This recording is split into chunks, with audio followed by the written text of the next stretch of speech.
ನಮಸ್ಕಾರ ಜನಮನ T V ವೀಕ್ಷಕರಿಗೆಲ್ಲ. ಇವತ್ತು ನಾವು ಜೆ ಪಿ ನಗರದಲ್ಲಿ ನಮ್ಮ ವಿಶ್ವೇಶ್ವರ ನಗರದಲ್ಲಿರುವಂಥ ಅಕ್ಷಯ್ ಬಾಲಾಜಿಯವ್ರ ಮನೆಗೆ ಬಂದಿದ್ದೀವಿ. ಅವರು ಬಹಳ ಆಸಕ್ತಿಯಿಂದ ಎಲ್ಲ ಗೊಂಬೆಗಳನ್ನು ಮುತುವರ್ಜಿ ವಹಿಸಿ ತುಂಬ ಶಿಸ್ತುಬದ್ಧವಾಗಿ ತುಂಬ ಚೆನ್ನಾಗಿ ಜೋಡಿಸ್ತಾರೆ. ಅದನ್ನು ನೋಡೋದಕ್ಕೆ ಒಂಥರ ಬಹಳ ಖುಷಿಯಾಗುತ್ತೆ. ಅವರ ಜೊತೆಗೆ ಸಾಥ್ ನೀಡುವಂಥ ನಮ್ಮ ಚಂದ್ರಿಕಾ ಮೇಡಮ್ ಅವ್ರ ತಾಯಿ ಇದ್ದಾರೆ. ಮೇಡಮ್ ತಮ್ಮನ್ನ ಪರಿಚಯ ಮಾಡ್ಕೊಳ್ಳಿ. ನನ್ನ ಹೆಸರು ಚಂದ್ರಿಕಾ ಅಂತ, ನಮ್ಮ ಹೆಸರು ಬಾಲಾಜಿ ಅಂತ. ಅವ್ರ ಆಫೀಸ್ಗೆ ಹೋಗಿದ್ದಾರೆ. ನನ್ನ ಮಗ ಅಕ್ಷಯ್ ಅಂತ. ಹೇಳಿ ಅಕ್ಷಯ್. ಸೊ ಮೊದಲಾಗಿ ಎಲ್ರಿಗೂ ದಸರಾ ಹಬ್ಬದ ಶುಭಾಶಯಗಳು. ಸೊ ನಮ್ಮ ಮನೇಲಿ ದಸರಾ ಹಬ್ಬ ಗೊಂಬೆ ಜೋಡಿಸೋದೆಲ್ಲ ಜನ್ರೇಷನ್ ಬೈ ಜನ್ರೇಷನ್ ಇಟ್ಕೊಂಡ್ಬರ್ತಾ ಇದ್ದೀವಿ. ನಾವು ಚಿಕ್ಕ ವಯಸ್ಸಿದ್ದಾಗ ನಮ್ಮ ತಾಯಿ ಮೆಟ್ಟಿಲುಗಳೆಲ್ಲ ಮಾಡಿ ಅಲ್ಲಿ ಗೊಂಬೆ ಇಡ್ತಾಯಿದ್ರು. ಸೊ ಚಿಕ್ಕ ಮಕ್ಕಳೆಲ್ಲ ಕರೆದು ಅವ್ರಿಗೆ ಅವ್ರ ಕೈಯಲ್ಲಿ ಸಂಜೆ ಆರತಿ ಮಾಡಿಸಿ ಚಿಕ್ಕದಾಗಿ ತಿಂಡಿಗಳನ್ನ ಮಾಡಿ ಅವ್ರಿಗೆ ಗೊಂಬೆ ಬಾಗಿನ ಕೊಡ್ತಾಯಿದ್ರು.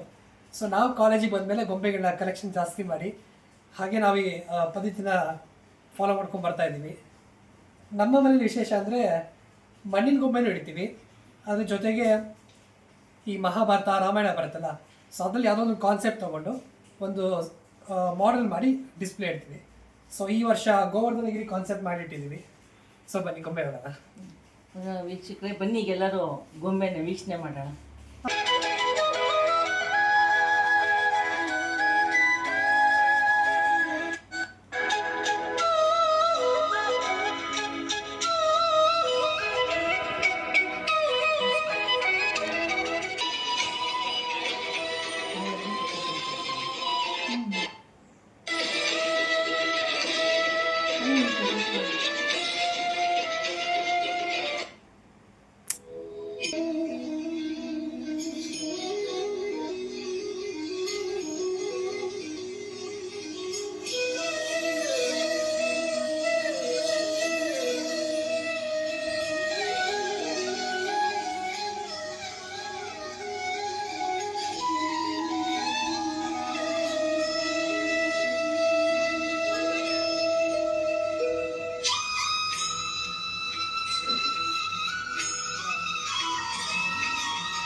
ನಮಸ್ಕಾರ ವೀಕ್ಷಕರೇ, ಗೊಂಬೆಗಳನ್ನೆಲ್ಲ ನೋಡಿದ್ದೀರಾ.